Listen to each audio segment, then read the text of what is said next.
Okay. Welcome everyone to the second meeting in 2017 of the Rural Economy and Connectivity Committee. Everyone present is please reminded to switch off their mobile phones. Apologies have been received from Richard Lyle and John Finney, and I welcome Christine Graham to the meeting as a substitute committee member for Richard Lyle.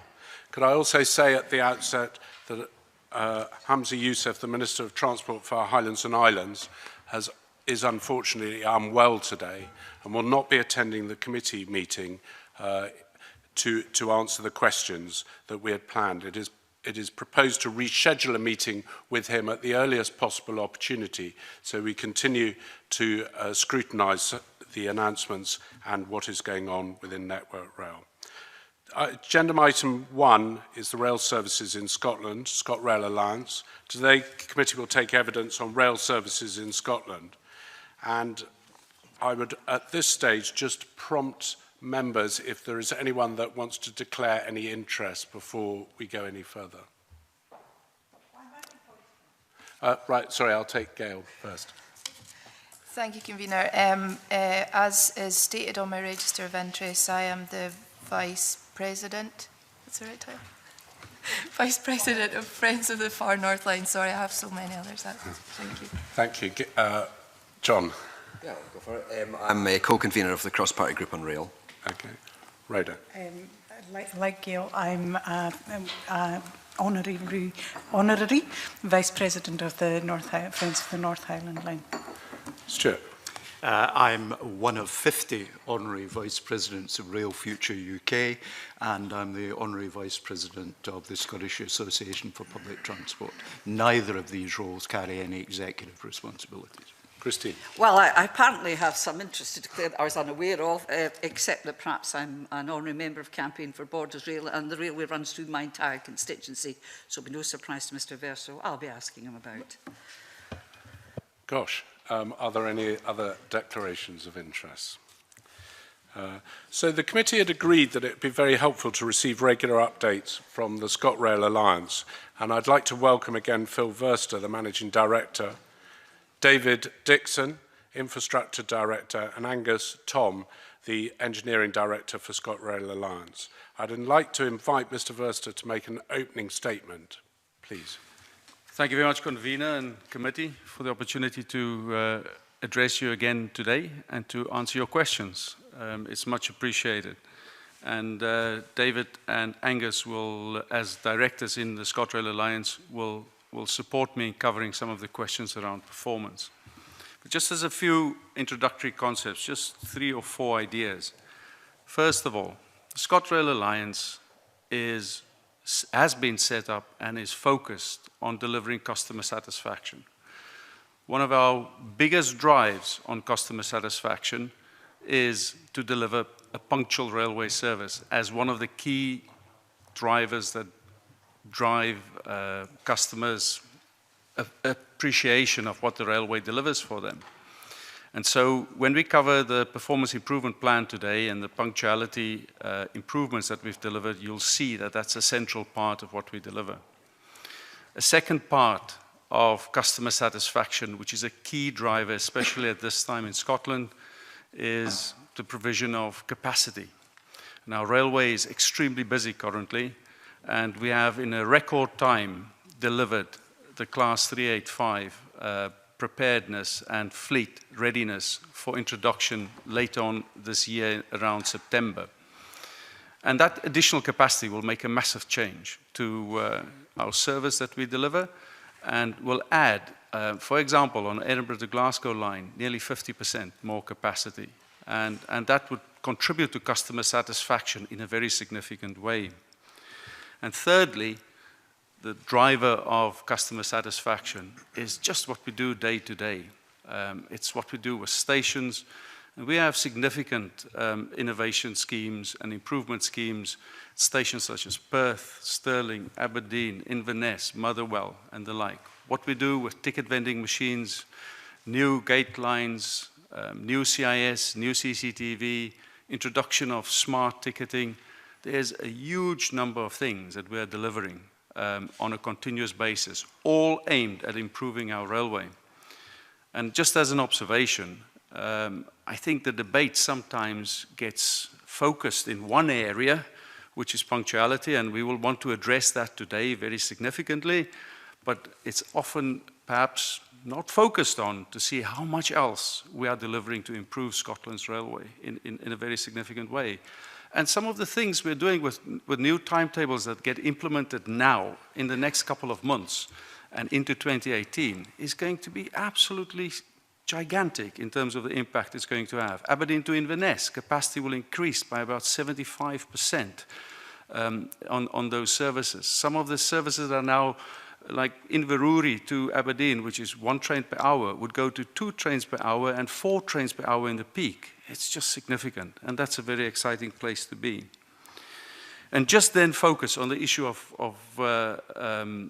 punctuality. Today we'll share with you why the 0.5% improvement over the last 3 months in our annual measure of performance is such a significant improvement, and where we are going with this program into the future is really positive. We have achieved the 90% punctuality measure. 90% is sort of psychologically an important point to achieve, and we'll continue to drive that in the right direction.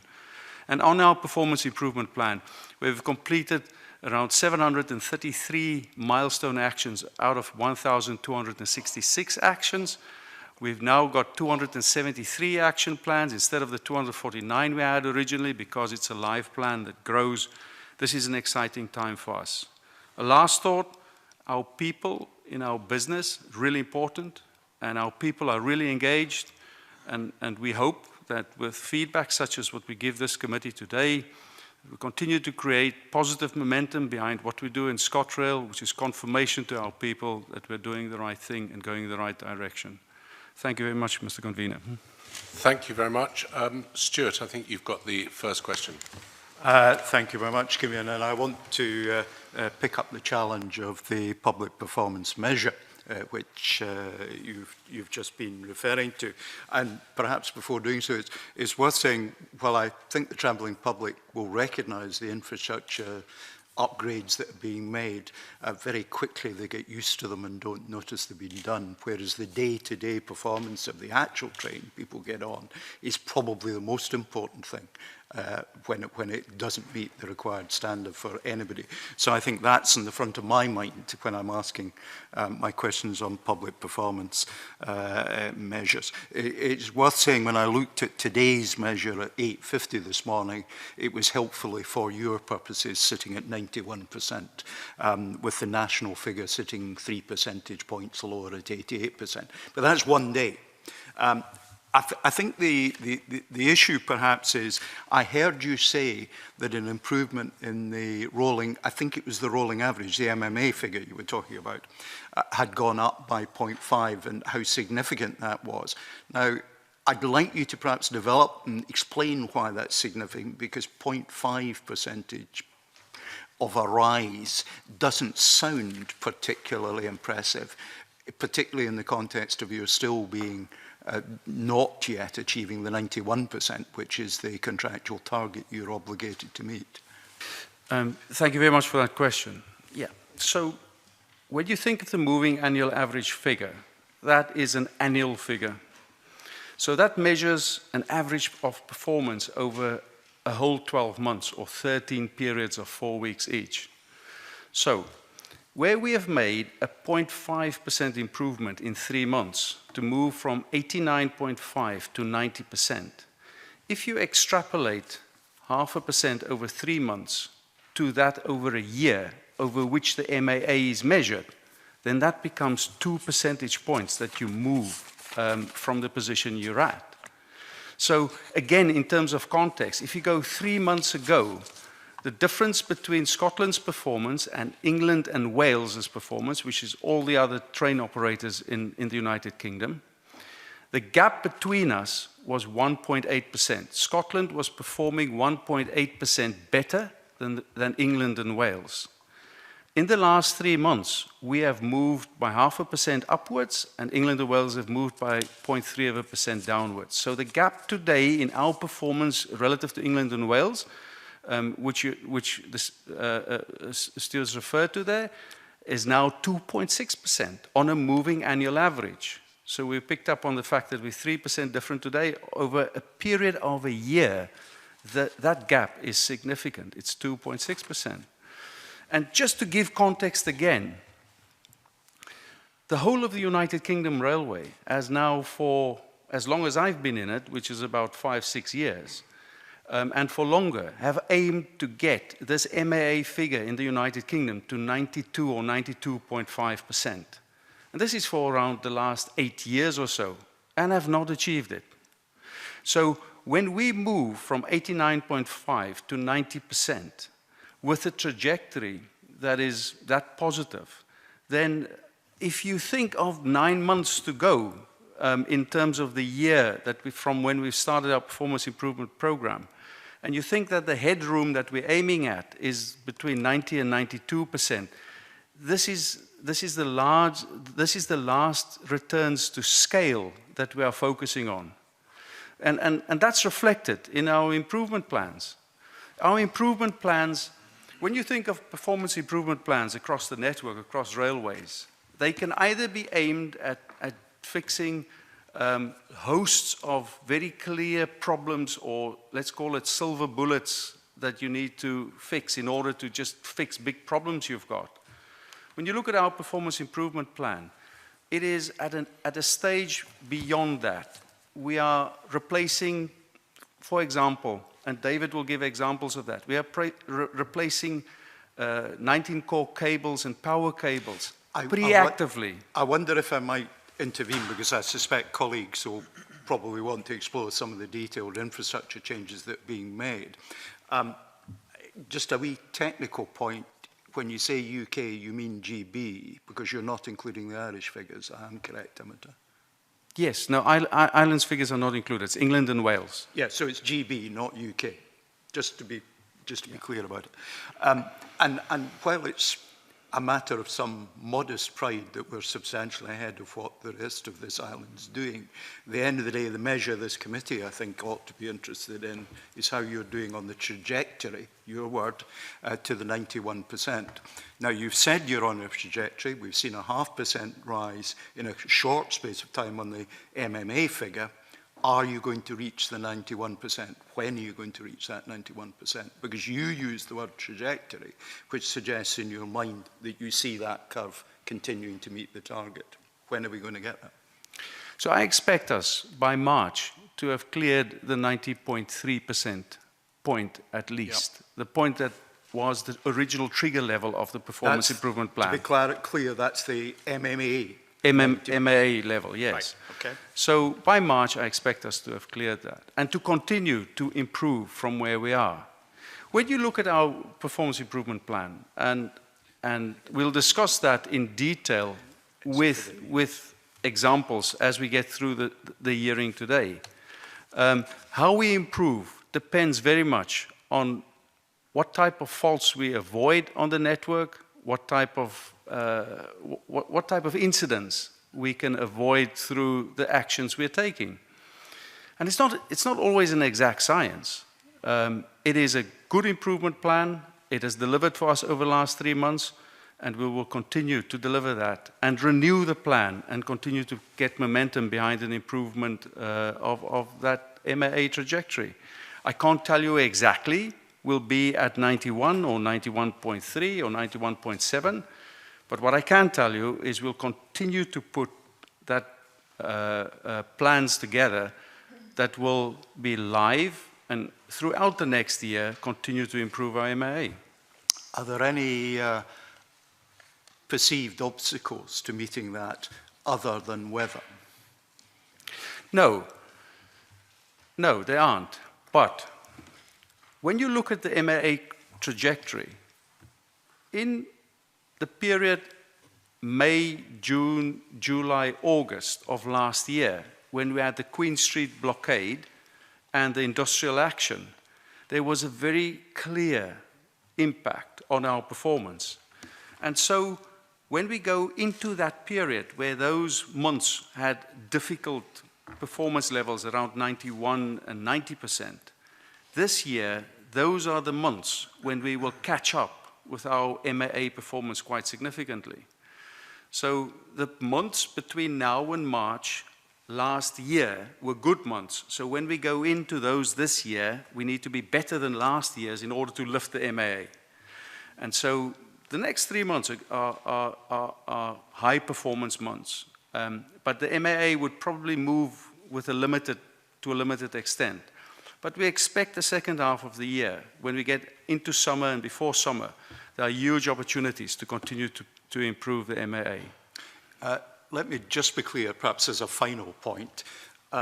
You've said that the next 3 months, that's January, February, March, are challenging because you will find it difficult to beat the good performance there was 12 months ago. Correct. So as they drop out and are replaced by this year's. Yes. But you've also said that you expect within that period the trend upwards to continue. If the months that are dropping out of the rolling average are similar to the ones you're bringing in, how arithmetically can it be the case that the average rises? You're right. So that's why we are set to focus on improving on last year's numbers that are dropping out. Okay. Yeah. That's fine. Convener. Thank you. The next question is from Gail. Good morning.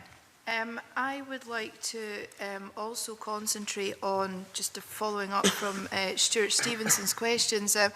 When we look at the delays on the routes during both the last 4-week period and the year to the 10th of December 2016, we can conclude that Network Rail was responsible for half of all ScotRail's delayed minutes. Now, given that Network Rail are an arm's length body and ultimately responsible to the UK government, could you comment on these figures? And secondly, if you see any action that could be taken to reduce these delays that are caused by Network Rail? So, Network Rail is a full partner of our ScotRail Alliance, as is Abellio ScotRail. And we don't make that distinction between the two businesses when we look at running the railway. In the end, very similar to what a previous speaker said, this is the performance on the railway. This is all about what customers experience and how customers see. Customers don't really care which part of the railway is doing what and is accountable for what. They just want to travel from point A to point B as best they can, as best we can move them. So all of our plans are integrated plans, covers all of Network Rail's activity on infrastructure, covers all of Abellio ScotRail's activity on operations and fleet, and front end of the business as on stations. Our plans are so integrated that you can't really pinpoint to any part of the business and say, well, this is yours or this is not yours. We have a very clear joint approach to deliver for our customers. And so when you think of what we do in the performance improvement plan, it is really not about a division between two parts of the industry. That's what we've set the ScotRail Alliance to overcome, so that there's not finger pointing between the businesses, but more momentum to deliver what's right for customers as a whole. And in terms of examples, when we can get to that, we'll give examples of how those two teams work together. Okay, thank you for that. I appreciate that customers, all they want is for their trains to be on time and for their rail fares to be fair. But as a committee, it's up to us to hold you to account. And I think that it is up to us to say who is responsible for which part. And given that the Transport Minister unfortunately can't be here today, but just this morning made a statement about further devolution of Network Rail, possibly bringing savings of £100 million every year, and given that Network Rail are part of the ScotRail Alliance, what benefits do you think that would bring? So, sorry, can I just come in here in the sense that I think that's a very important question, which Hamza, it would have been great if he'd been here to able to answer it. So, Can I ask you to look at that purely from your point of view and not comment on anything he said? Because there is some confusion. I mean, I looked at all the press releases this morning, and virtually every press release is based on a comment he's made. So I'd welcome your thoughts on that, if I may. Very good. So if I take anyone in Scotland today that are working either on our infrastructure projects or in the front line, in the middle of the snow up in Stirling this week, working on a set of points, or anyone on a station, everyone in Scotland works for Scotland's Railway. So I don't sense on the ground where our people are making decisions every day that there's any deviation in their focus based on which company reports into where. There is a universal focus on what's good for Scotland's Railway. And that's the bit I can comment on. Governments need to decide on where the lines of devolution is drawn. But for us, customers are all focused on continuously.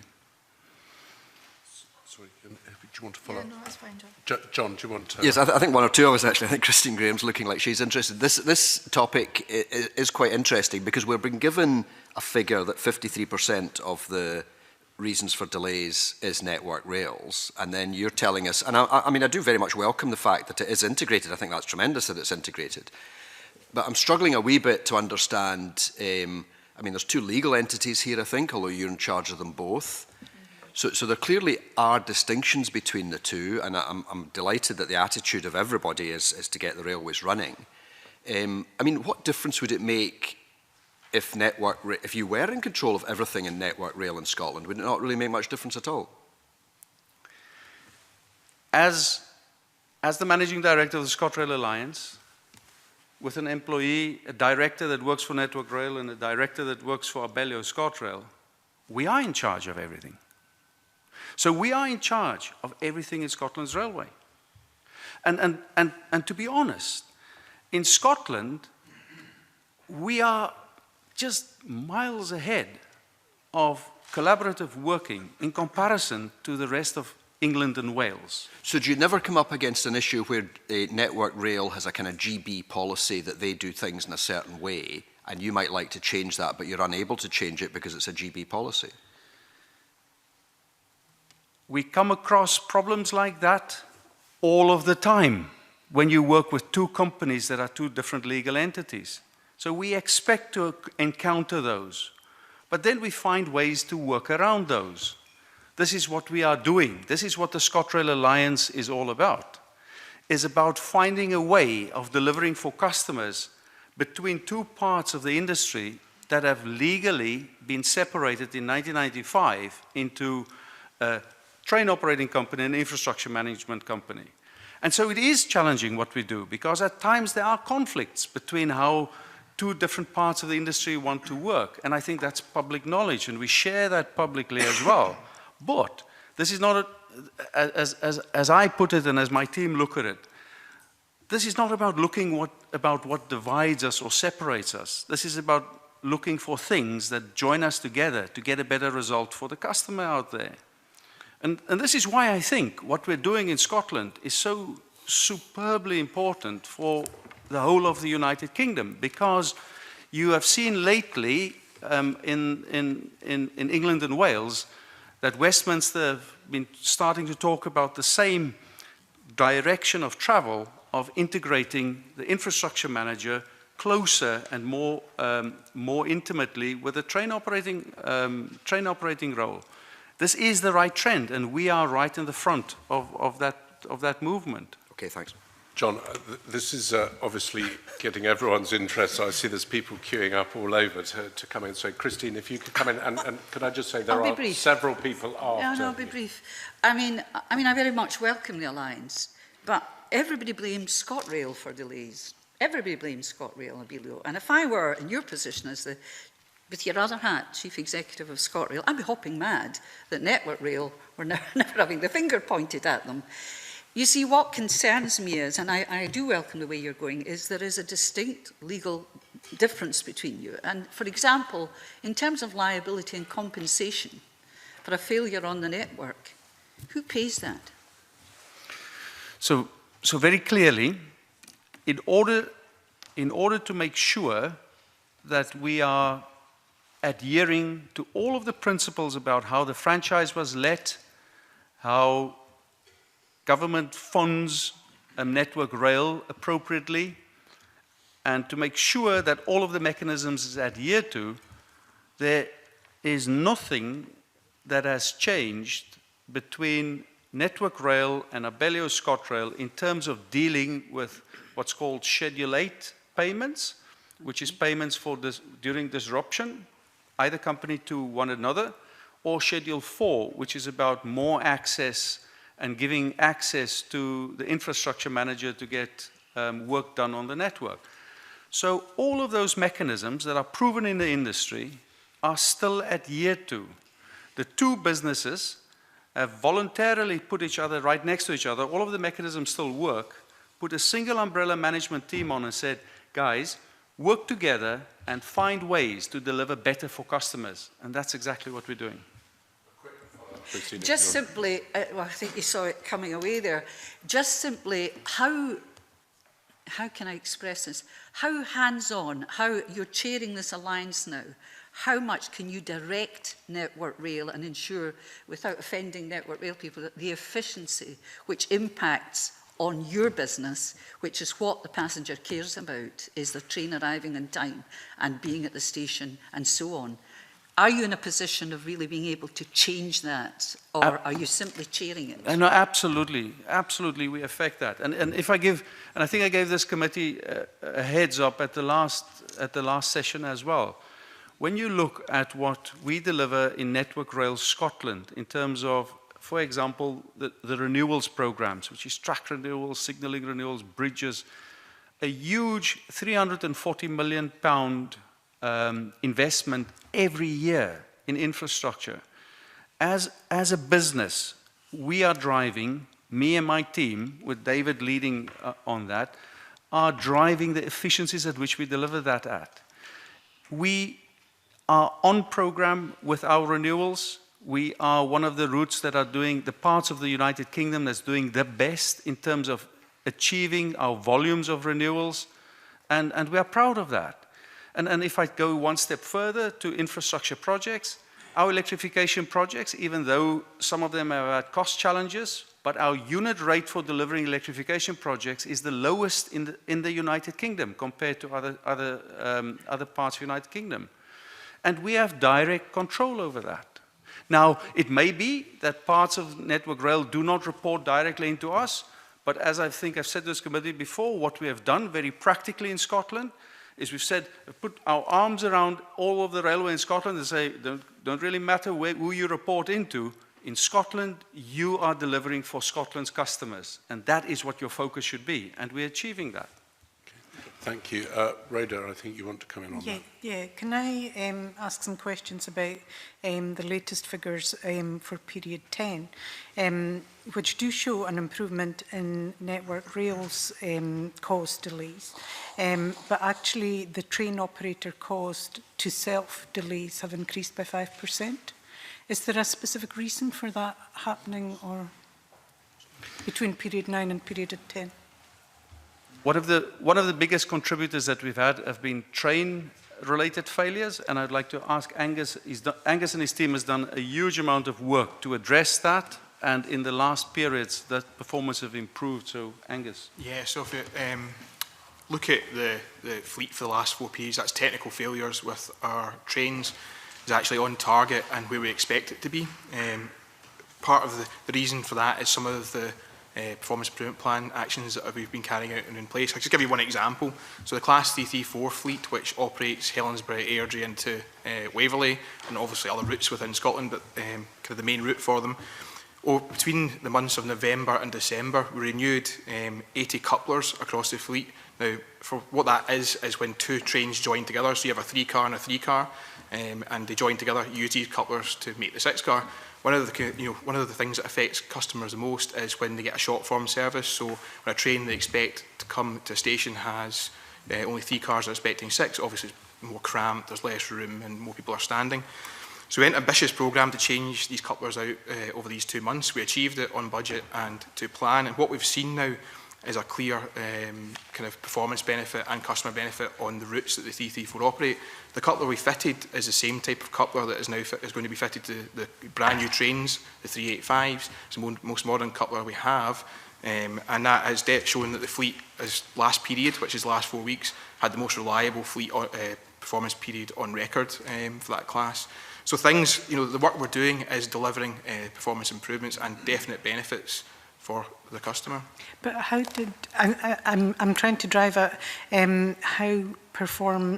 how delays were increased by, and it says train operator. Are you saying that you were taking trains off routes, which caused increased delays to have this work done? I mean, I'm happy that work's been done, because one of my questions was about overcrowding, but how has that impacted on your figures to show an increase of 5% in delays caused by the operator?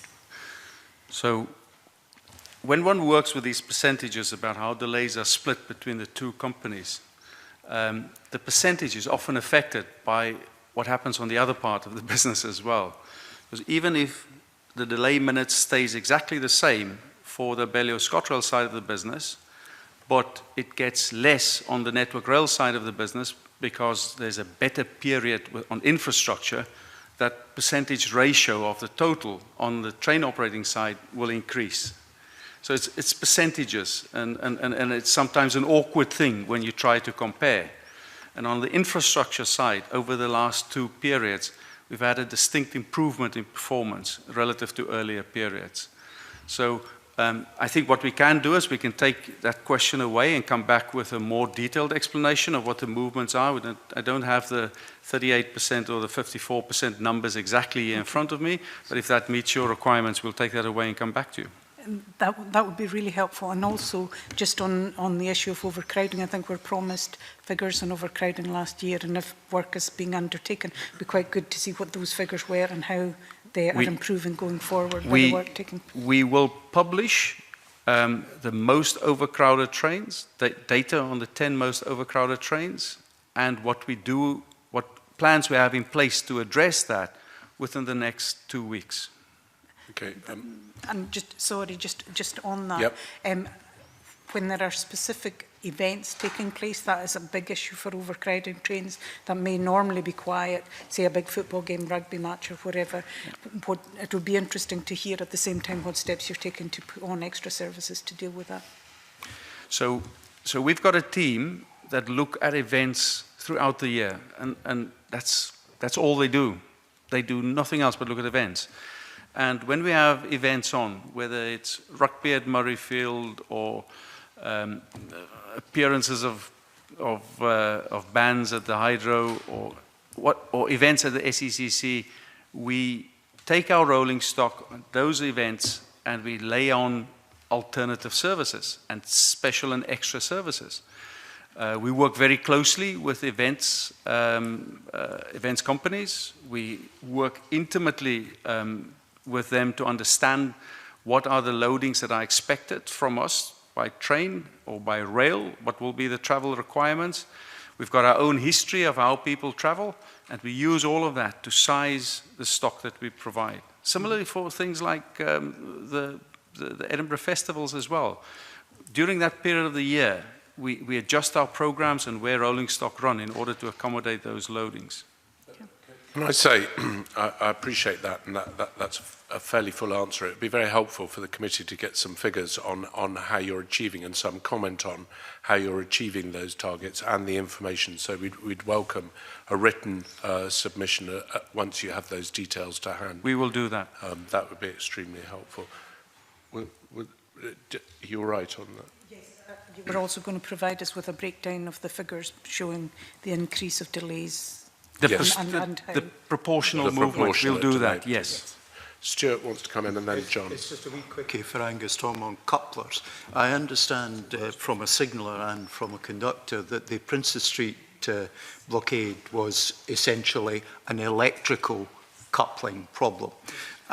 And it wasn't on a 334, I understand it was on a 156. 156, right. Is there a generic problem across the fleet with couplers?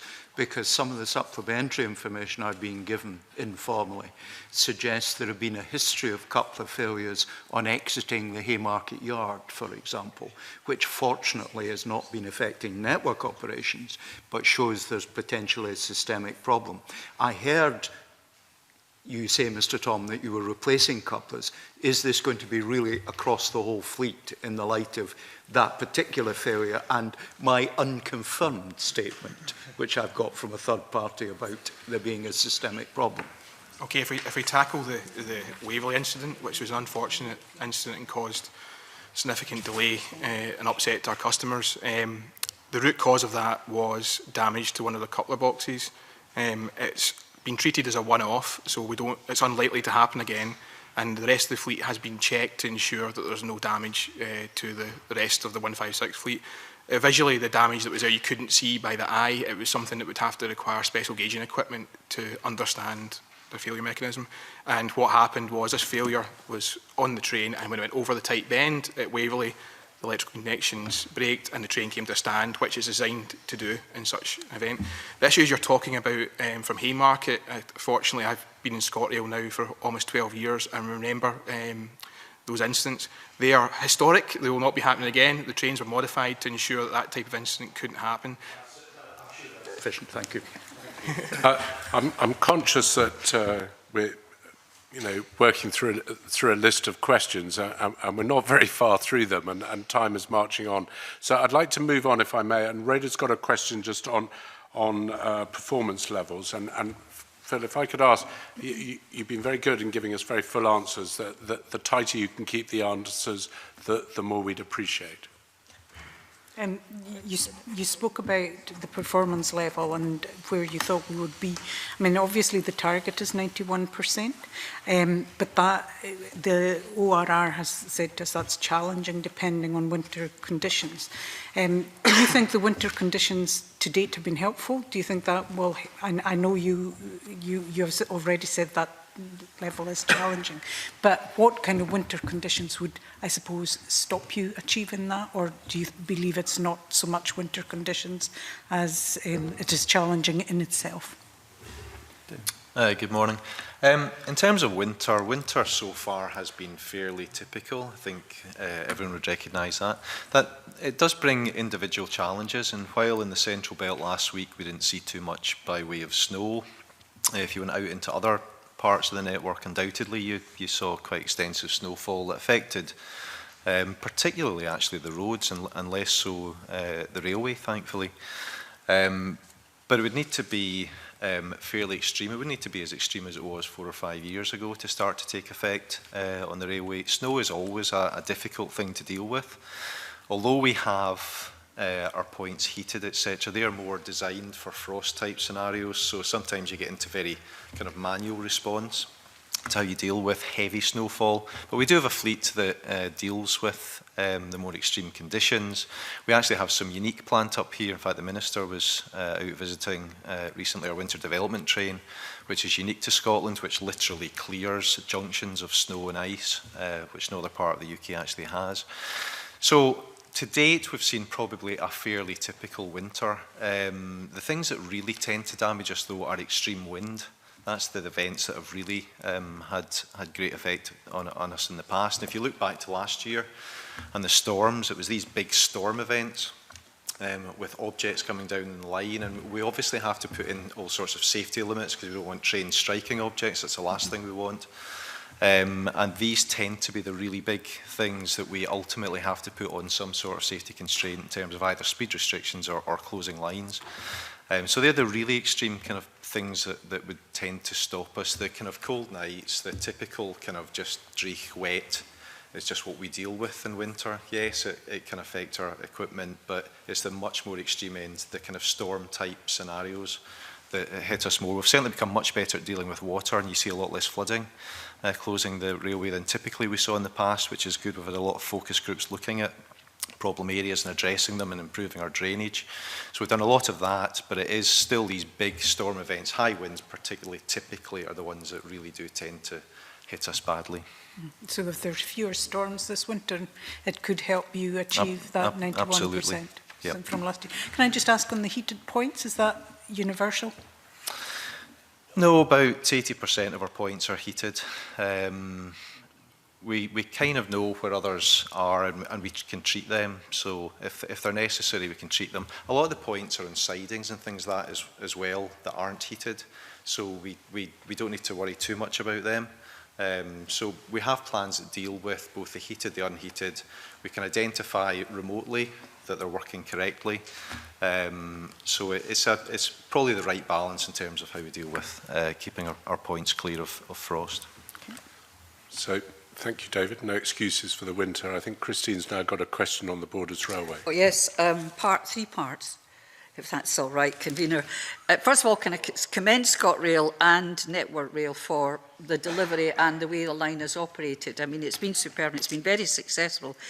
But perhaps because it was people that campaigned for this, very high expectations and high tests. So I want to pick you up on three things on the performance of the railway to date. One was on skip stops, which was causing a lot of concern, which I understand on peak you were stopping doing that so that people were getting off where they wanted. Want to know how if that's been held 100%. But what about off-peak? Because not just constituents myself, it took me 2 hours to do it, to go backwards and forwards to try and pick up my car at a station you'd skipped. I know you didn't do it to me deliberately, but you know it's not a good experience. The second thing is ticket checking and selling of tickets on the train.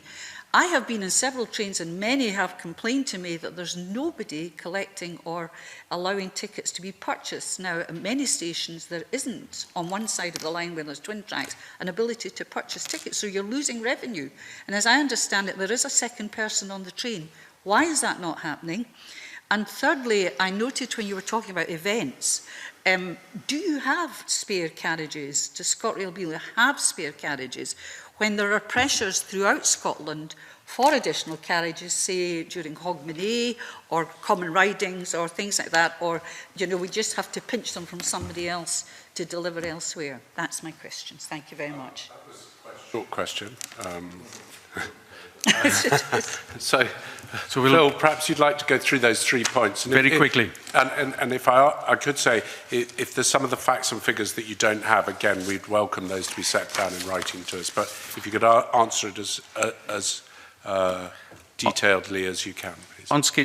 On running trains express or skipping stations, we've implemented a very clear policy that for trains travelling into big city centres and conurbations at particular times within the peak, we will not skip stop, as well as trains travelling out from big city centres in the evening at particular times within the peak, we will not skip stop either. Just to confirm one thing, the reason why at times we will skip stop in the off-peak is not because we want the train that is running to get to the end destination in time. That's not the reason. The moment we skip stop a train past the station, that train is counted as having failed its punctuality. The reason why we skip stop some stations is the network is interconnected, and a train that's running late over here can hold up 10, 12, 17, 20 other trains. So very often people don't understand that. So the practice of skip stopping is practiced throughout all railways in the world. It's just when we do it to have the minimum customer impact. And we're sticking to that, and any change to that must be signed off by myself or the ops director. On the second question, we always have a second person on the train.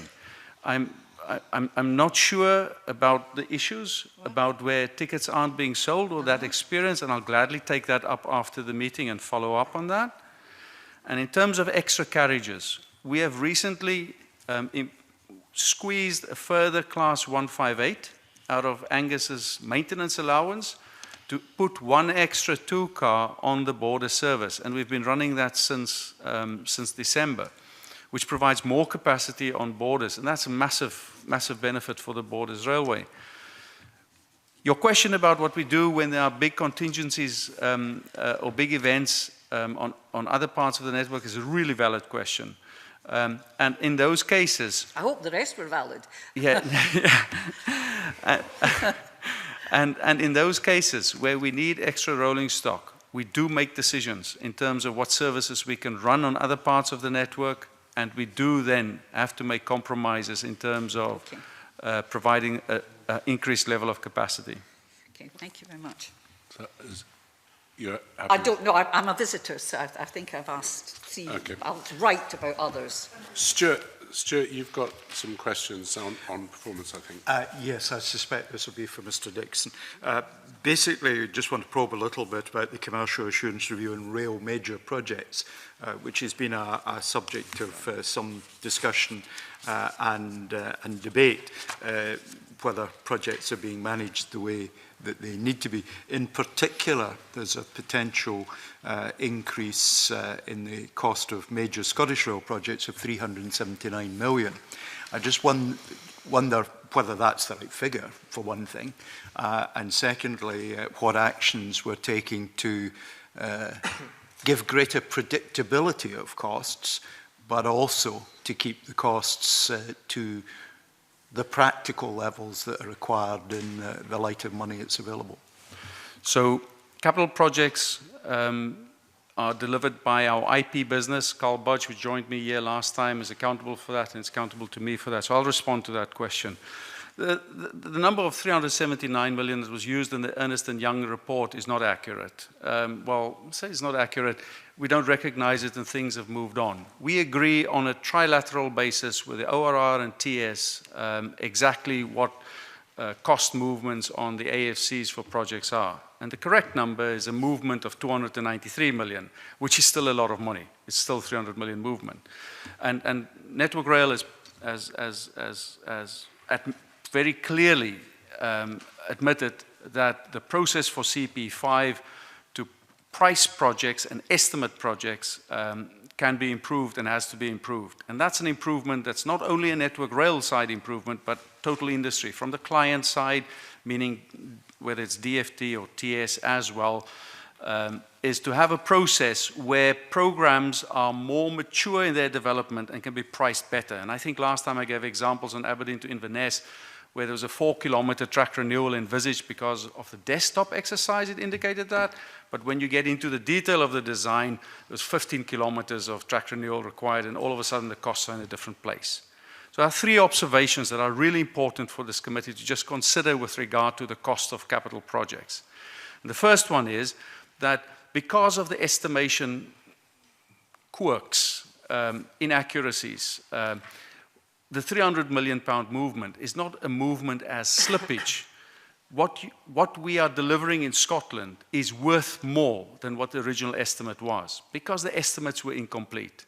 Still getting the right quality product, and that is important. So that'll be a first observation. Make a second observation, is that part of that 300 million was slippage. If you look at the Edinburgh to Glasgow electrification project, when I got to Scotland a year and a half ago, we saw stuff, we saw problems which came out of the woodwork after 6 months in terms of difficulties to deliver within bad weather periods and stuff like that, and that the program had not delivered on time, and that there were things that can be done better. So I acknowledge that. Then there's a third driver of the costs, especially on electrification projects. The standards to which electrification is being delivered have been changed. And while there's this initial response to adopt the new standards was delayed because there was a time of exchange with the ORR on what's the appropriate adoption of standards and the cost impacts of that, except that delay came in. But the standards have changed, and we are now delivering to electrification standards that's of a significantly higher standard than what we had originally. So you take examples like parapet heights are now 1.8 meters instead of 1.5 meters, so it's safer for pedestrians. Clearances at stations are higher of the live conductor relative to where passengers are. It's a different standard, and I think we've discussed that before. It's an international standard, it's a TSI for Europe, and so just in terms of understanding that movement of £293 million, it is a different product that we are delivering, and it's a modern product for Scotland. I'll just ask one more point. I know my colleague Mike Rumbles wants to talk about Inverness Aberdeen specifically, so I won't go there. But basically you were anchoring a significant part of the issue on inadequate estimating at the outset. Why was that inadequate? Was it because there was inadequate contingency as a factor to cover those matters which could not be known at the point you do the initial estimate? Or was it that the models are inaccurate? You know, what basically underlay that inability to do that first estimate to something that was a better approximation at the final outcome? And what steps have you taken to make it better in future? I think the biggest driver was the fact that there was a process approach to getting the budgets defined and getting the budgets clarified before the control period starts. So part of that process approach meant that what we have as GRIP 4, which is basically the detailed design phase, would follow during a control period. So before the control period starts, clients, meaning DFT or TS, were saying, please, quite rightly saying, please tell me what will it cost to do that project over there. But with the GRIP 4 stage not completed yet, the design was not in place. Sorry, let me intervene. I understand all that. I used to lecture in project management, so I understand perfectly. But is it not the case that with experience, you ought to be able to predict what unknowns will become known during the GRIP 4 process and what relation they will have to the estimates when you're not in possession of the knowledge of what will emerge at GRIP 4, and thus put in place the appropriate contingency to cover the currently unknown but later will be known activities? Is it not proper that you take that historic view on previous projects and factor it into the way you do it now? So, you know, I'm not buying the excuse that because you haven't done GRIP 4 yet, you can't know what it is, because you will never know until you finish the project if you carry that argument to its full extent. Absolutely, Mr. Stevenson, you're right. You're absolutely right. It is about using previous knowledge and understanding of what typical costs are. I'll pick an example, though, because examples help. I don't want to cut you short, but if the example is brief. Example is brief, Aberdeen to Inverness. We should anticipate what Mr. Rumbles may ask. Aberdeen to Inverness. We've made an assumption on where the twin tracking is, or twin tracking will be, that we could fit it within the existing boundaries of our property. And when you look now at how to get the twin tracking in, we have to have either land take or more expensive earthworks. That was not envisaged at the stage of the desktop exercise, even though the desktop exercise goes to a certain extent into the depth of the design, where all of the points that Mr. Stevenson identified is considered.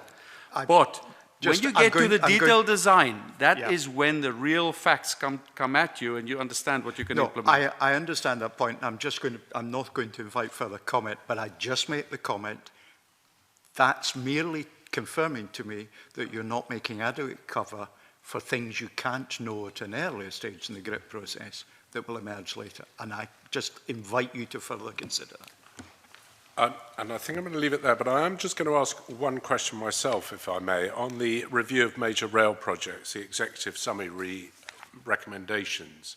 This was the one published on the 26th. There are various people tasked to complete various things of it, and timescales given.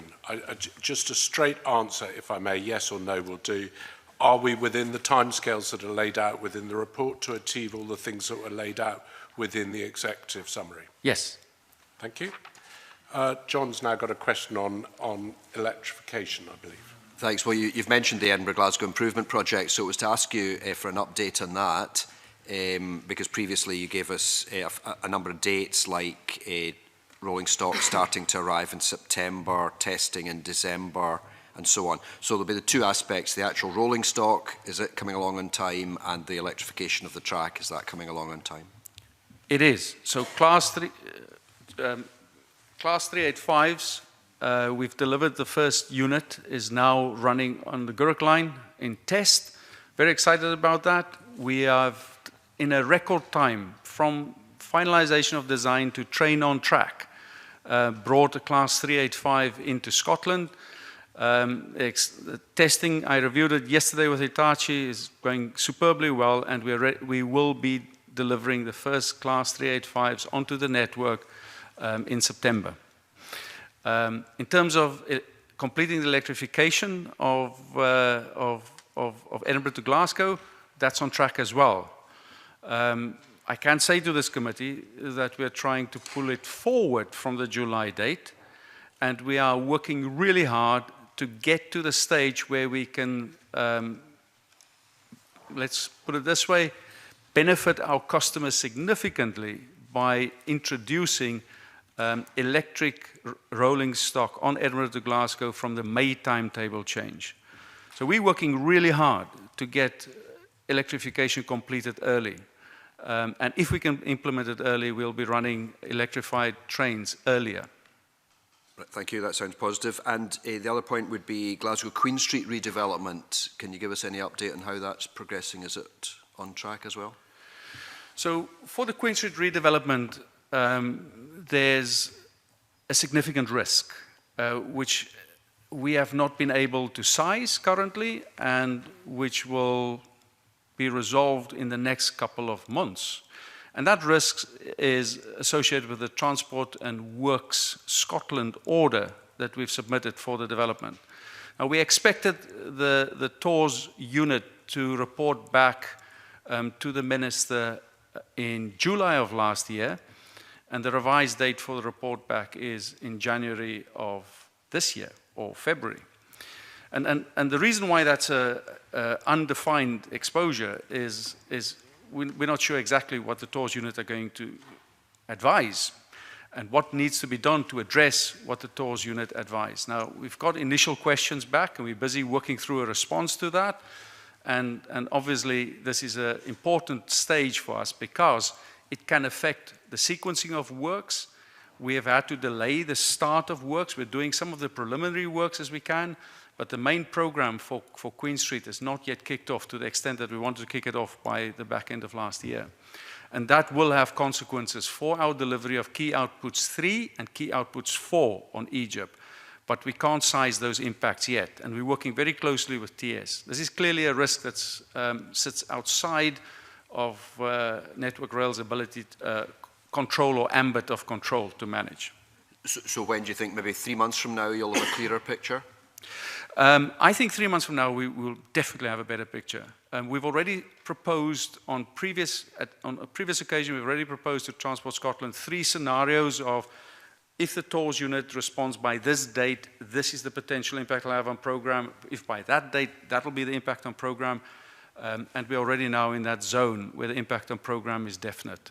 We just don't know what it is. But 3 months from now, we should be able to give you an impact assessment. I think the committee would find sight of those dates very useful so that we could see them. I don't know whether that breaches any confidentiality, but the more information you could give us at an earlier stage allows us to assess it. So we'll do so, convener.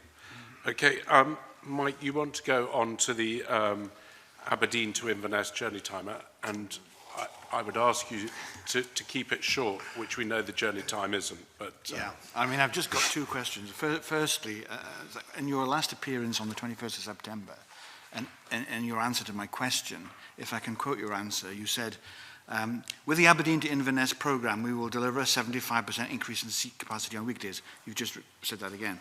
But then you went on to say, you said that a service every quarter of an hour would be attractive, but you will get a service every half hour, which is fantastic for that part of our network. We're very excited about that.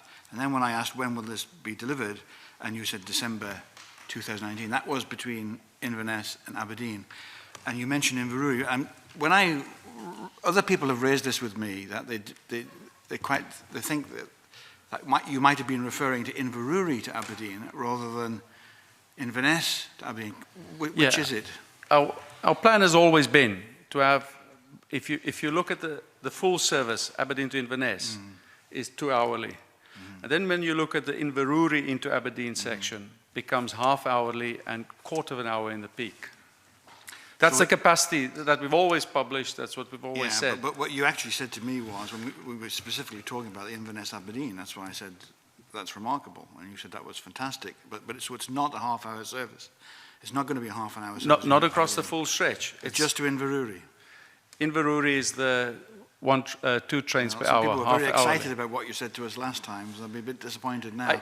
I think our plans are so well published on what we're doing, so well consulted as well, that if there was a misunderstanding, I apologize, but the plans have been consulted clearly. Okay. My second part of the question is, if this all work is being done on the Aberdeen to Inverness line, a number of people, particularly disabled people, have said to me they cannot understand. I'll give you just one example. Inch railway station between Huntly and Inverurie. There's no disabled access going in there as far as we're being told. Could you confirm whether that's true or not? And if it's not, if there's not disabled access to the railway stations, in the 21st century, should they not be? Can't agree with you more. When you look at access for all, which is the vehicle through which access for all and access for people with reduced mobility is achieved. Access for All is a program that Transport Scotland and the DfT very clearly manage and set priorities in terms of what stations gets access for all infrastructure. As you can imagine, lifts and the like are sort of quite expensive, and the program to roll that out is set by Transport Scotland and DfT.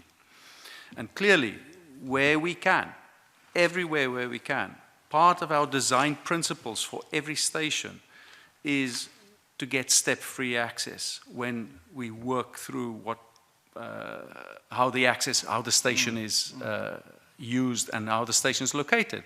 And step-free access can be achieved very often perhaps with a bridge that exists close to a station that allows people to get access from the public section. Flow. I think you are explaining very reasonably what you try and achieve. I think this was a particular question on Inch Station. And may I just ask you to focus purely on Inch Station? Is it going to have disabled access or is it not? I can't respond on that, on the detail of that. I can take that away and come back to you and tell you what the conditions are. Could you write to me? Because Inch Station, there is a flat area of access, and I cannot understand, and my constituents can't understand, why this is not being planned for. Mike, I don't want to take away from you, and Phil, if I could ask you to write to the committee with your answer, we will of course make sure that Mike gets it. Now, there are 2 follow-up questions on this particular line. Rhoda first and then Murray.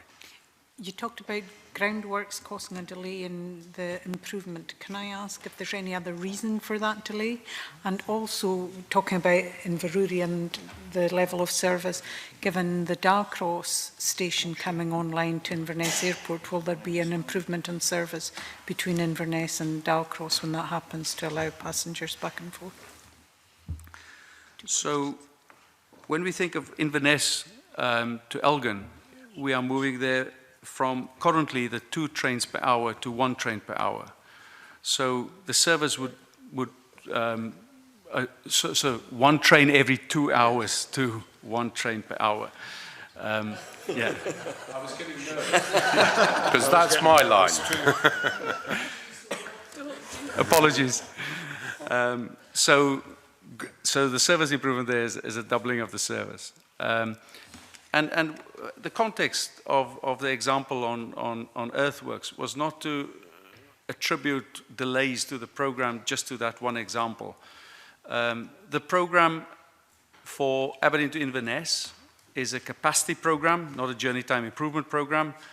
That capacity program will be delivered by December 2019. So the date will move for completion from April 2019 to December 2019. We've taken the whole project, which is now a massive project in terms of all of the detailed work that has been done.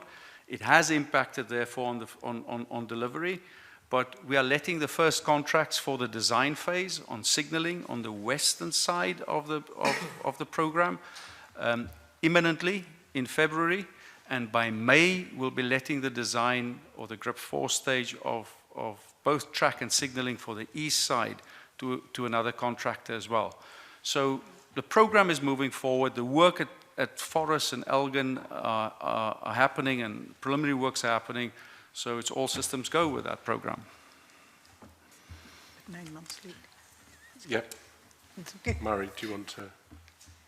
Yes, it was more a question really about capacity on the East Coast and about the Usan connection in particular, where there's single track there, and I know there's been some talk about possibly double tracking that.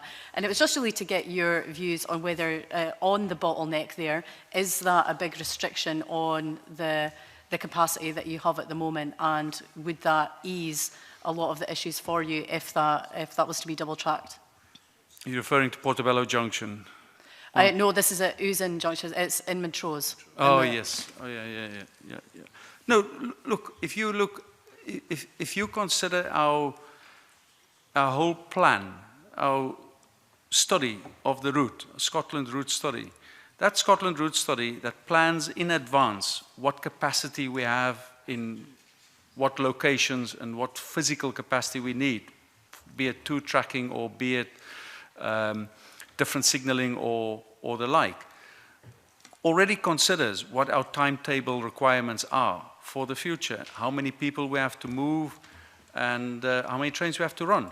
So where we have constraints, they will be identified as we go through the different control periods, and that's not an immediate constraint at this stage.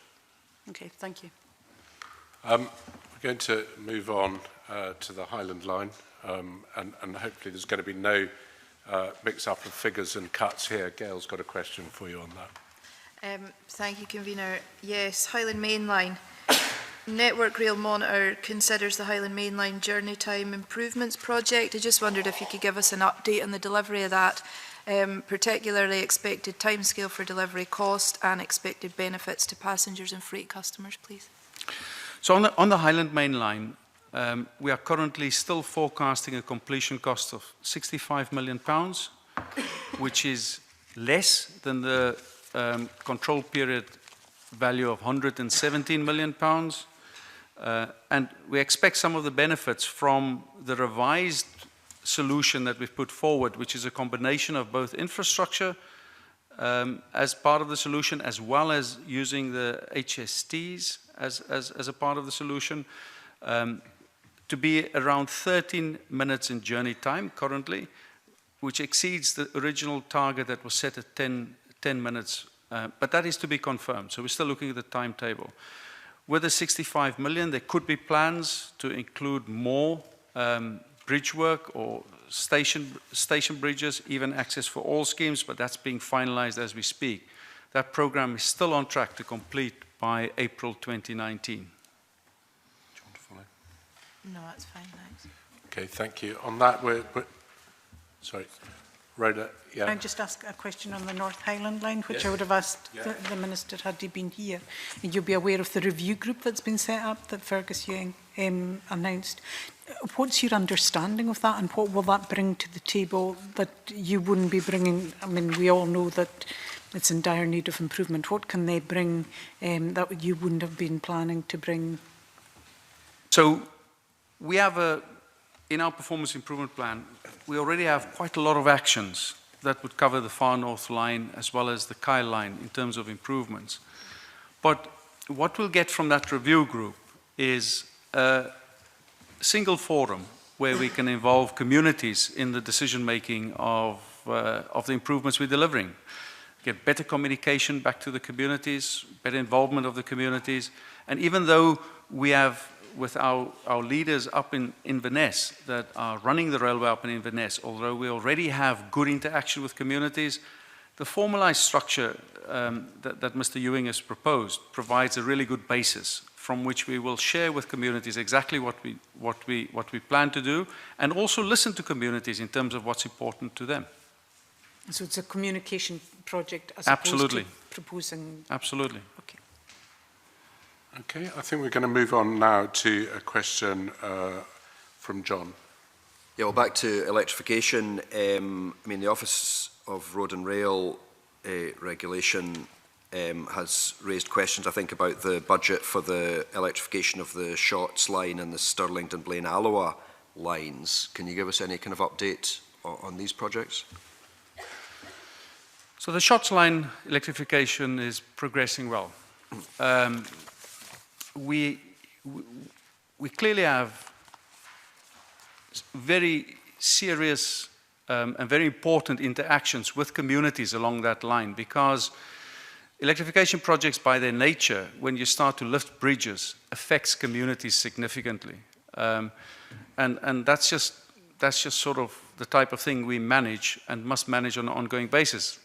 At West Calder, for example, we're replacing a line and closing the A71 for 16 weeks. Stuff like that have a big impact on communities. We're very sensitive to that, and we communicate very widely on instances like that. So the Shotts program is progressing really well. On Stirlington Blaine Alloa, I referred you to an earlier comment and also a comment I made at the previous appearance here about adopting for electrification a different set of standards, which are the European TSIs, which requires us to have different levels of clearances. So we've reviewed the initial work that had been done on structures on Stirlington Blaine Alloa, and there are 3 structures which we will have to adjust in order to comply with the standards. Two of those are bridge structures which we can see solutions for. The one that's really challenging is the footbridge in Stirling Station. That's a protected... Not the new footbridge, surely? No, not the new footbridge, the old one. Right, okay. The old one. It's a protected structure, and in order to get the right clearances under that protected structure, we will have to come up with an innovative solution, and there's a challenge for us. Because if we can't fix that within the right time, that can have an impact on the completion of the Stirlington Blaine Alloa project. So Stirlington Blaine Alloa is really important for us, because after we've completed Edinburgh to Glasgow, Stirlington Blaine Alloa is necessary as the next project to allow for the introduction of our new fleets. And so we have allowed extended rules of the route access on Edinburgh to Glasgow to be able to start Stirlington Blaine Alloa earlier. The structures and clearing the issue at Stirling Station itself will be a really important part of finding a way forward. And is that having an impact on cost and budget, or is it just purely a technical question and timing? It has a potential risk to impact on cost. So can I just clarify that? Just for other people, you say protected structure. I'm assuming that you mean it's listed. Yes, listed structure. And, yeah. and so you're in discussion with Historic Scotland on that? Absolutely. And the issue, therefore, is that you can't make the track any lower. That's You're right. going to have to work out a way of lifting the whole structure up. That's correct, because in terms of trying to create, there are 2 problems with, to a certain extent you can lower the track, but there are 2 challenges with that. The one challenge is you can only lower the track up to a point where you then get people egressing from a train seeing a platform that's not at the right alignment. So that's a limit of what you can do. But the real problem we have under the Stirling footbridge is the physical clearance from someone standing on the platform to the overhead line, the live overhead conductor. And so lowering track doesn't do anything for you in that regard. And therefore, it is really important for us to find a way to lift it. And yes, we're dealing with... So it sounds like a pragmatic solution is required. Exactly right. And I see Stuart's wanted to come in probably to offer that. Stuart, well, it sort of was. I was just wondering if you were looking at the Paisley Canal solution, which solved that problem with a bridge by putting a dead section in. Now, I can understand in the area where trains are actually going to be stopping, but I can give you my own back of the envelope thoughts on that if you really wish. Got in one. That is one of the options, by the way. Yeah, okay. Thank you. Sorry, we digressed a bit, and John had a further part of the question to ask. My next one was about the ORR again, raising questions about the procurement strategy for electrification, the rolling programme. I mean, can you just give us an assurance that we are getting best value for money through your procurement programme? Yeah, it's a That's a really good question, and it's a question that for a large part of last year was a key part of our strategic overview of electrification projects in Scotland. As you'll recall, when we started to find the problems on the E&G program, and as we fixed them, one of the challenges that I had to our teams were to what extent is the creation of an infrastructure delivery alliance group, therefore where the contractors to our Network Rail business was in an alliance with our Network Rail business to deliver something, or should it be an arm's length contract, which is a more conventional way of contracting? And which one of those were going to deliver the right value, the right program delivery, and the right cost for us? So it's a big part of our focus last year. And we did go to the market to test the market on whether an arm's length delivery would be cheaper or more cost effective than the alliance that we had set up with companies such as Costain and Morgan Sindall, who's in our current alliance to deliver E&G electrification.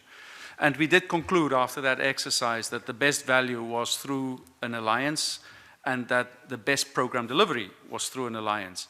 And that is why we have continued that delivery on SDA. And I think the sense check for us on this is if you make a comparison of the unit rates of electrification projects in Network Rail, then Scotland's electrification projects have the lowest unit rate in Network Rail. And that is an important benchmark of whether we're delivering value for money. Thank you. And the next one? Well, actually, John, the next question, there's a lot of people queuing up to ask the question, so I'm going to let Peter start it off, and then, because I know you've got an interest, as have many others, so I'm going to let Peter start it off, bring you in afterwards, if I may. Peter. Thanks, Convener. We all know that the Minister, Humza Yousaf, announced in December that the monthly and annual season ticket holders were going to get a free week of travel in ScotRail services at some point during this coming year. And I just wonder what involvement the ScotRail Alliance had in the development of these proposals and for the free week of travel that was announced by Mr. Yousaf.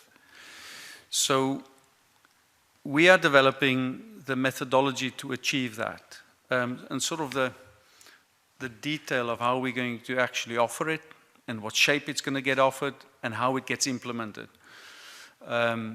So the offer the Minister made is clearly an initiative that the Scottish Government have decided they want to implement, and we are now looking at how to go work with the existing systems to actually make this practicable and to implement it in a way which is acceptable to the Scottish Government. And so we're developing options. We've submitted those options for TS, and there's a process of discussion to see how we achieve that. Okay, so just so I can drill this down a wee bit before bringing John in on it, is the question I believe you were asked by Peter, is what was your involvement in the development of these proposals? What you're telling us is your involvement in the development post the proposals are announced. What Peter, I think, is, and the committee would like to know, is before the announcement, what was your or ScotRail's involvement in the announcement? Did you know it was coming? Yes. And you'd worked out a way of delivering it before it was announced? It's not. In terms of working out how it's to be delivered, is something that needed more time than the period we had to decide how to physically implement it. Okay, so how long was that period that you were given to decide that it was a good idea? The period of conversation was 2 to 3 weeks. 2 to 3 weeks before it was going to be announced. We were aware that we were asked to consider how something like that could be implemented. Sorry, I think we need to choose our words very carefully here. You were aware, or you were included in the discussions on whether it was a good idea and were thinking about how you could implement it 2 to 3 weeks before the Minister announced it to the Parliament? It's not for us to decide whether it's a good idea or not.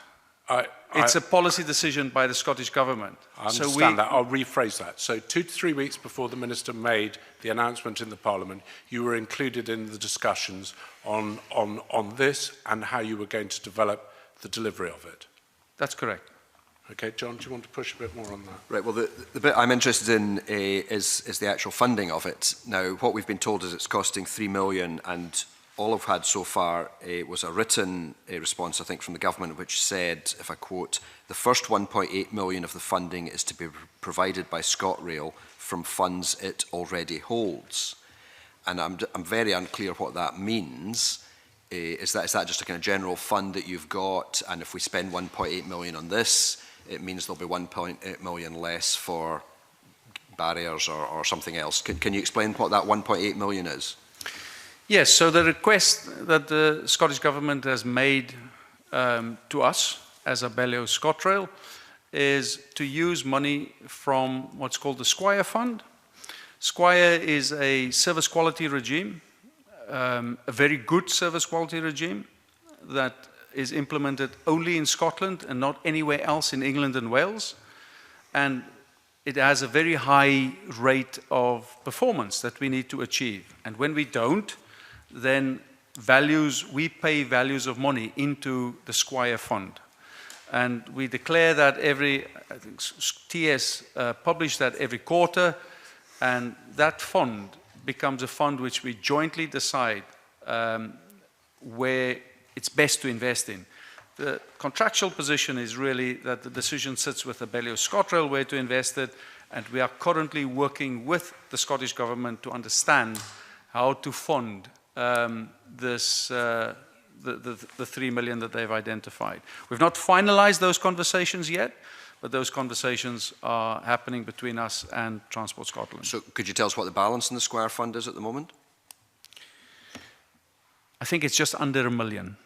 I'm not sure. Right, so it's not a huge amount sitting there. It's not under $1 million.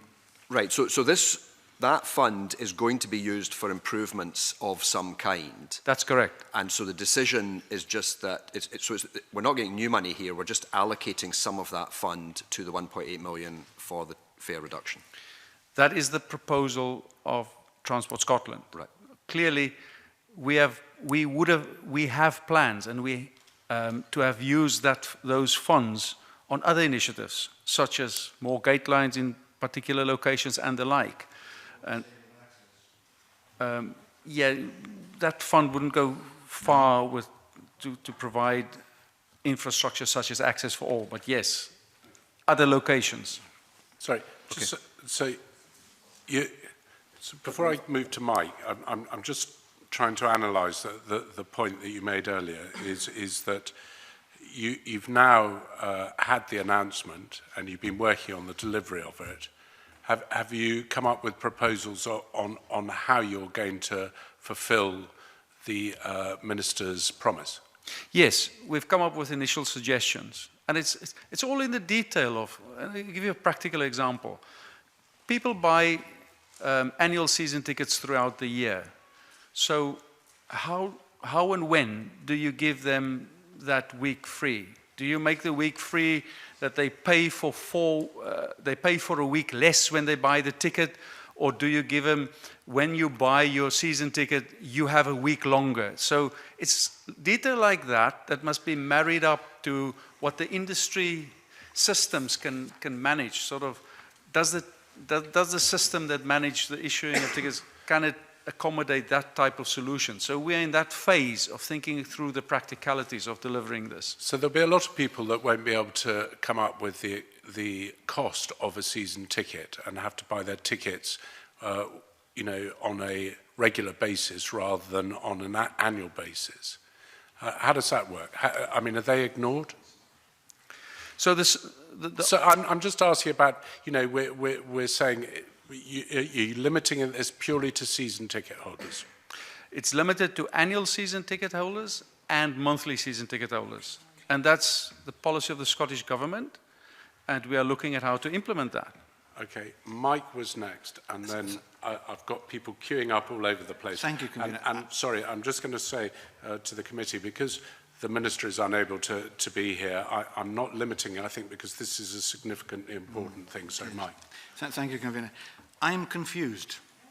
As an MSP, when the Minister made this announcement, I assumed that this was a Scottish Government initiative and it would be Scottish Government money taxpayers' money, part of the government's money, that will be paying for this. You have just said to us now that the decision about paying this money rests with you, Abellio ScotRail. And when the questions were asked, what engagement did you have with this? This initiative hasn't come from you. This is, as far as, I want to make it clear so that there's no misunderstanding here. This is not your decision.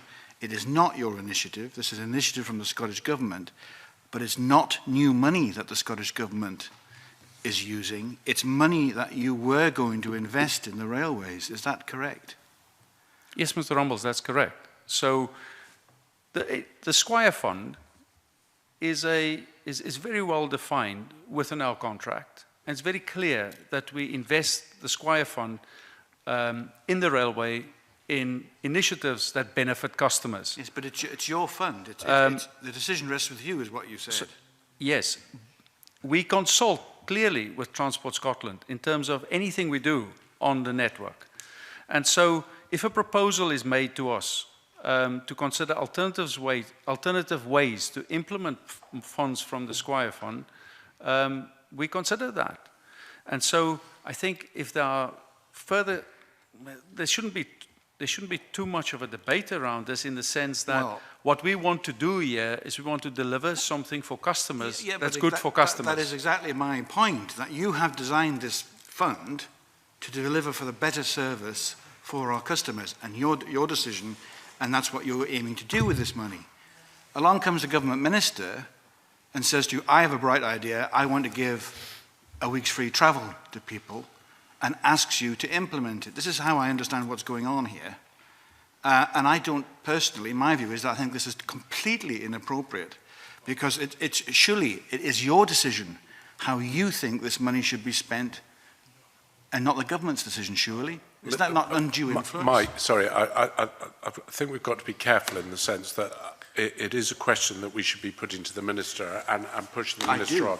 But Convener, may I just say, that's a very appropriate point to put to the Minister, but I want to hear from the other side of this coin. Well, I think what we need to hear is where the money's coming from, which we've heard, and what it would have been used for if it wasn't being used for this scheme that the Minister has suggested. So, and if there's something you want to delve on that or add to that, Phil, I'm very happy to. If I could just add something to it.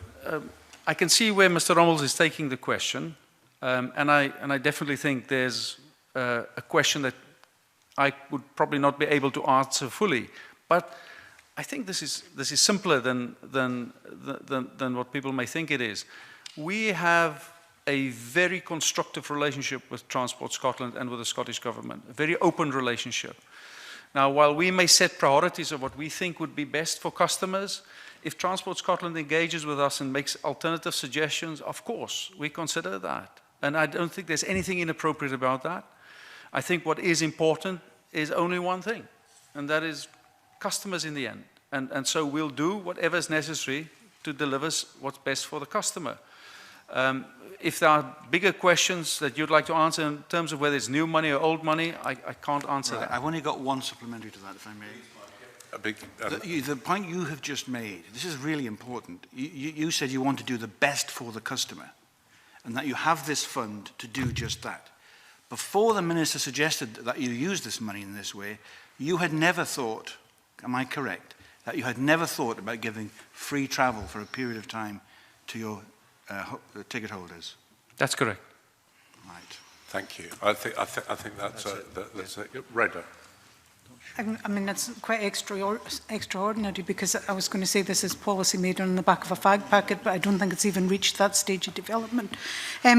We were told that the figure was 1.8 million that ScotRail would be contributing to this scheme. You said the Squire Fund holds less or around $1 million.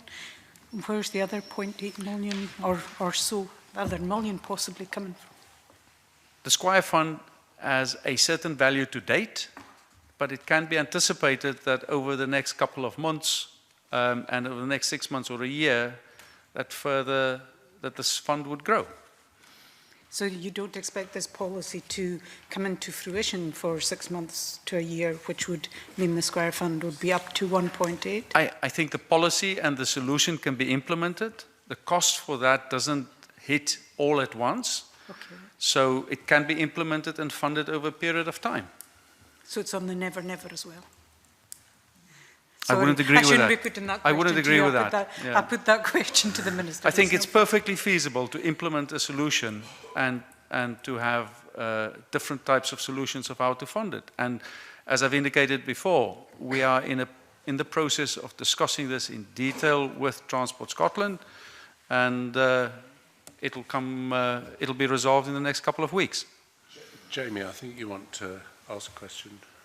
On this or my on this specific? Okay, on this specific thing. So, I don't want to leave this room feeling more confused than when I walked into it, but I feel like I am at the moment. So, if the estimated cost of this 3-week travel is around 3 million, and the suggestion is that 1.8 of that will come from funds which you hold or may hold in the future, and presumably the Scottish Government, and we can ask the Minister in due course, will fulfil the rest of the cost of that. Do you have the ability to say to the Transport Minister, no, that 1.8 million should have and would be best used for other things that we had it earmarked for? And again, you can't say whether it's a good or bad idea because it's a policy announcement made by the government, but surely you are in control of those funds. What would you say to the Minister? The decision on where we spend the Squire funds is for us to decide upon as Abellio ScotRail, and that decision is executed by us in consultation with Transport Scotland.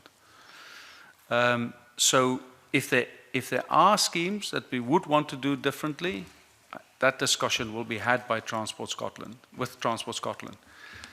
There's no confusion here. This is standard contract management principles. So we'll manage the contract, consult, work with the client, and work out what's the best to deliver.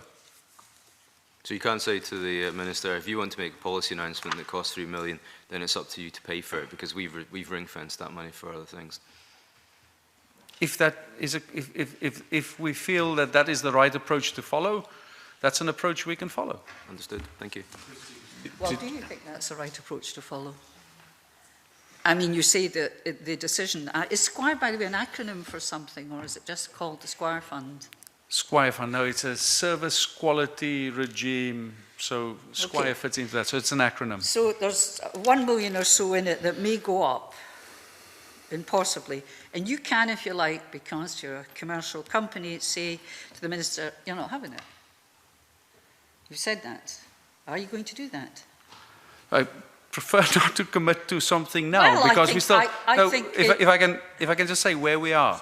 We are busy discussing this with Transport Scotland, and I prefer not to commit to a position yet. Right. So the scheme might not go ahead because you've not decided. Yes, we're going to do this. I can't vouch for whether the scheme goes ahead or not. There we are. I can just comment on whether we will make that decision and when we'll make that decision in the next couple of weeks in terms of how we will deploy the Squire Fund. If the scheme is dependent on a contribution from the Squire Fund, it is open to ScotRail Abellio to refuse to release that money, and the scheme will have to proceed on the basis of funding coming from elsewhere. Is that correct? I don't foresee that, really. No, but is that correct? Well, I'll just answer the question. Well, that was I my don't question. foresee that. No, I didn't ask you if you foresaw it. I asked you if it was correct that the fund, if you're not giving the funding, presumably the funding has to come from elsewhere. Is that correct? Yes, but it's not my funding. It's not for me to decide where it comes from. No, but so who decides about the Squire Fund transport? The Squire Fund we decide upon, but the funding for this initiative is not... No. I understand that, but there's a contribution from the Squire Fund. There's a possible contribution from the Squire Fund. You've said it's up to ScotRail Abellio whether or not that contribution is put forward. You've not agreed yet to do it, so if you do not agree to do it, it therefore should follow logically that that contribution must come from elsewhere. Is that correct? I think that's quite. I think that's quite. I mean, if it's not going to come from the Squire Fund, it's going to have to come from Correct. elsewhere. Well, the question is whether it should come from other resources within the railways, or whether it should come from the Scottish Government. And I think realistically, Christine, that's a question that we should ask the Minister, and I think we should ask him sooner rather than later. But I will allow you another quick follow-up. There's a couple of other things that concerns me, is that this announcement has been made. You're a person with a season ticket, and now it seems the mood music or the smoke billowing up is that delay is happening because this has not been thought through, and that delay will be dependent on somehow this money coming together on the Squire Fund. Now, is that part of the reason why it's taking so long, is that the money isn't there anyway? Okay, last one then is, has anybody calculated the costs of administration of this scheme, and who would be liable for the cost of the administration? So the cost of developing a solution is part of the solution itself. So the cost of implementing whatever offer we make to customers is included in the 3 million. And obviously we are working hard to keep that cost as low as possible, to come with a solution as quickly as possible, and to deliver a workable answer to Transport Scotland for implementation across the network as quickly as possible. So the 3 million includes costs of administration? It does. Thank you. So, if I could just close this, if I may, and move on to the final thing. I think there are various questions here, some serious questions, which the committee feels, I believe from our conversations here, that we need to address specifically to the Minister, including how the policy was formulated, where the funds are coming from, who will suffer as a result of the funds being taken from things such as the Squire Fund. And I think these are all relevant questions for the committee. And I'd reiterate that it's a sadness that the Minister is unwell and unable to come to the committee. So we will need to schedule that meeting as soon as possible after this so we can get the answers, because I think this is a very, very important subject. Now, there are two final questions. One from Stuart and then one from Jamie. And if I could ask you both to be as brief as possible, I'd be very grateful. The question, I'll give you the question and then I'll need to explain why I'm asking it. The question is, are you satisfied with the National Rail Conditions of Travel as a means of communicating to customers what they may or may not use their tickets for? And the reason I ask that question is very specific, but will be more general in other circumstances. If one has a ticket and wishes to break one's journey, spend some time in an intermediate place for some hours and resume one's journey, it's very difficult to work out if the ticket you're holding does that. Let me be specific. In the back of the ticket it says, issued according to National Rail Conditions of Carriage. So far, so good. You look at National Conditions of Rail Carriage, they simply say most tickets allow you to break your journey, and then when a break of journey is allowed, da-da. They don't explain anything about that. So then you consider what ScotRail's own website says. Can I make a break in my journey? It's one of the questions one can ask. It simply says whether or not you are permitted to break your journey depends on ticket type.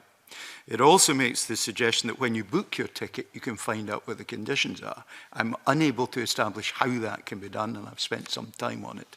Do you think that actually passengers are as well informed as they should be? And is there not a real danger, given the difficulties in pinning down sometimes fine detail, that people are overpaying for tickets? And I will just qualify all this by saying IATA in the aviation industry have 7,000 plus conditions. So the railway is doing a bit better than that, I suspect, but perhaps not good enough. Brief answer to a complicated question with lots of supplementaries and detail that would be very appreciated. If you approach any of our ticket offices, I am always amazed at how superbly supportive our employees are, how knowledgeable they are on our different ticket types, and how keen they are to support travellers in their decisions. Our ticket office staff will respond to a question such as, what is the lowest cost ticket from point A to point B for me, and will help customers to actually buy the lowest cost ticket, which is what customer service is about. So you're right. just to go on the conditions of travel is about loads of rules and loads of specifics and details. Customers can either talk to our booking office staff directly or talk to our helpline, and we will endeavor to get people the information they need. I'll just say I hate the phone, and my local ticket office is part-time, and I'll leave it at that. Jamie. Convener, I'll keep it brief. I just elevated you there. I'd also like to thank Mr. Verster for his extended appearance here today, taking the place in some cases of the Minister. But very selfish question. Unfortunately, January has been a difficult month for people in my region in the West, with 3 separate lines experiencing rail replacement bust, those 3 dreaded words that no one wants to hear in January. Could I just ask for a quick update on where you're at with those closures, the Gourock-Weems Bay, obviously, the Air line, and also the Ardrossan line as well, because it also has a knock-on effect on people going to and from Arran, and that extended bus travel is a problem there. So maybe just a brief update on that, and some assurances that that will end on the 5th of February as planned. And a second point, very briefly, on a number of complaints I've had from people on toilets which are out of order, both on trains and at stations. And it's really important to mention that because I've had representation from, for example, Crohn's and colitis and IBS, IBD networks who say this is a real problem for commuters and one that the people who suffer from conditions do face, as well as normal commuters as well. So if you wouldn't mind commenting on those briefly, thank you. If I start with the latter, in order to achieve our introduction of the new fleets, we had to take 4 Class 380s, which is the modern electrified Siemens train, off the Inverclyde services in order to do driver training. This is unfortunately just the harsh realities of introducing a new fleet. And in order to achieve this rapid program of introduction, we have quite a lot of diesel-trained drivers on the Central Belt that will now have to become familiar with electric trains. Mm-hmm. And so that is why we had to replace those 380s with Class 314s. And yes, we appreciate that this is a different product. It's a product we've got. Unfortunately, it's the product we can use. It's not really possible to go and find another new train available, standing, doing nothing, somewhere else in the United Kingdom or anywhere else that we can run on our railway at the times and programs that we are implementing stuff. So it was always intended that we would have this shift in rolling stock during the period of training. And it'll take some time before we return Class 380s to that part of the network. But the Class 314s, we hand back in December 18. So that is a product which we have bought as part of the franchise and that we had inherited and that we will replace. And that is because it is, in the long run, not the product that we would want on our railway anymore. And so the introduction program is really critical, and we focus all of our attention to get the new fleets in as quickly as possible to get those units out. In terms of the network itself, as you're aware, that we are running some of our test trains on the Gourock service, but that none of the lines in the west are closed and unavailable for service. So we will at times, at Ardrossan, for example, will be affected by stormy weather, and we will have possibility that we can't run electric trains, and that would be the type of thing that we deal with on an ongoing basis. But we inform customers very clearly when that happens and how it happens. So our focus remains to provide the service for all parts of the network that we've committed to. Thank you. And on the issue of the lack of conveniences on trains and at stations. The lack of conveniences? Yeah, so my second point was about a lack of operating public toilets, both at stations and on trains. It's a common problem that we get complaints from constituents and groups. Yeah, so on the Class 314s on trains, it is our approach to replace those trains with trains that have toilets on them. So that's really important. In terms of conveniences or toilet facilities at stations. Throughout the United Kingdom and many other railways have adopted the practice to provide toilets on trains, rather than, especially on the longer distance journeys, rather than always at stations, except at stations which are really big and really big conurbations of where people gather. And the reason for that's very, very practical and very pragmatic, and that is that toilet facilities aren't always supervised, can't always be controlled, and in different parts of the network, we don't even have manned stations that we can provide that level of control to those facilities. So the facilities we can control and assist people with and have a presence at are those that are on trains. And that's a standard policy, and that's sort of a standard trend throughout the railway industry throughout, and we will continue with that. Okay. I think by what you're saying, that the fact that where there are trains without toilets and stations, therefore now without toilets, the importance of having operable toilets on trains that are functionable and clean is of vital importance, and I think that is the point that you've accepted and Jamie's making. Can I thank you for the rather extended session and apologise for it, but actually I don't apologise for it because I think there were some very important points raised. And before I conclude this part of the meeting, I wondered if there was any statement that you would like to make, having given evidence to the committee today. Not really. Just to say that for us, it's an opportunity to keep on showcasing to this committee what it is we do. I really do welcome the scrutiny and the questions, and I hope it helps to broaden the understanding of the complexities of what we deal with.